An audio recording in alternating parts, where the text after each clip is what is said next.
How to clear your voice scan history on Snapchat.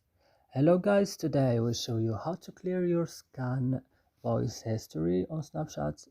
Just watch the video until the end and make sure that you subscribe and you like the video. First step is to open Snapchat. Then when your Snap is opening, as you see, you will go here on your profile icon, then you will click. After this, you will go to settings here and click. Then you will have a long list. You will just go down and you go to clear scan history. Then you will click and then they will tell you if you are sure to clear your scan history on Snapchat. You will just yes, I'm sure. You will click on clear and that's it. It will work with you. That's it guys. I hope this video is helpful for you. Don't forget to like, subscribe in our channel. See you next video.